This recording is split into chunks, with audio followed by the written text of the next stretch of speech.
نحمده ونصلي على رسوله الكريم. أما بعد، فأعوذ بالله من الشيطان الرجيم. بسم الله الرحمن الرحيم. قال الله تعالى في كتابه المجيد والفرقان الحميد: إنما يخشى الله من عباده العلماء. وقال النبي صلى الله عليه وسلم: إنما بعثت معلما. صدق الله العظيم وصدق رسوله النبي الكريم، ونحن على ذلك لمن الشاهدين.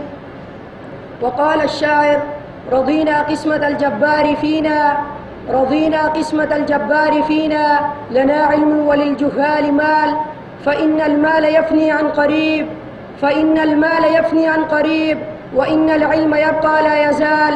جميع العلوم في القرآن لكن تقاصرت عنه أفهام الرجال.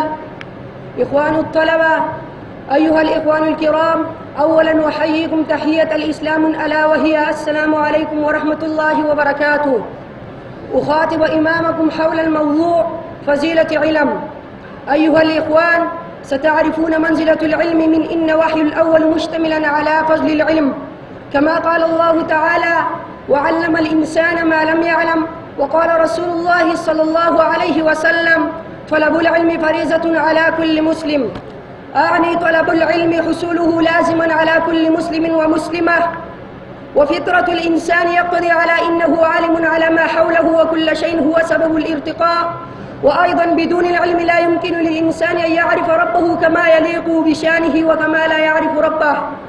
خلاصة الكلام: العلم هو سبب الارتقاء في الدنيا، وهو سبب لحصول الجنة والنعمة الآخرة. وأيضا لا يستوي العالم والجاهل عند الله، كما قال: قل هل يستوي الذين يعلمون والذين لا يعلمون، إنما يتذكر أولو الألباب. مرة كان النبي صلى الله عليه وسلم جاء إلى المسجد، وكان في المسجد حلقتين: حلقة الذكر والأخرى حلقة العلم، وحمداهما، ثم جلس في الحلقة العلم وقال: إنما بعثت معلما. وأيضا قال رسول الله صلى الله عليه وسلم: إذا مررتم على أثمار الجنة فتمتعوا منها. وأيضا قال رسول الله صلى الله عليه وسلم: من سلك طريقا يلتمس فيه علما سهل الله له طريقا إلى الجنة.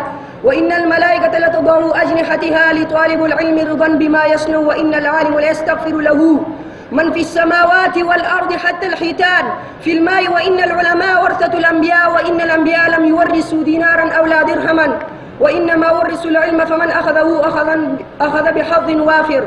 وأيضا قال رسول الله صلى الله عليه وسلم: من يرد الله به خيرا يفقهه في الدين.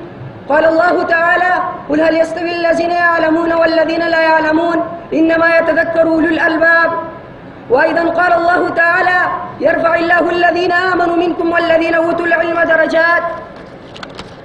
وأيضا قال رسول الله صلى الله عليه وسلم: يقال لصاحب القرآن: اقرأ وارتق ورتل كما كنت ترتل في الدنيا، فإن منزلتك عند آخر آية تقرأها.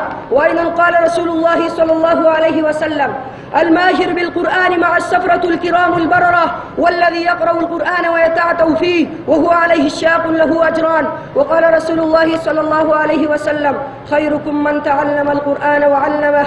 وأيضا قال رسول الله صلى الله عليه وسلم: إن الله يرفع بهذا الكتاب أقواما ويدعو بآخرين، أو كما قال عليه السلام. وقال الشاعر: شكوت إلى وكيع سوء حفظ فأوصاني إلى ترك المعاصي، فإن العلم نور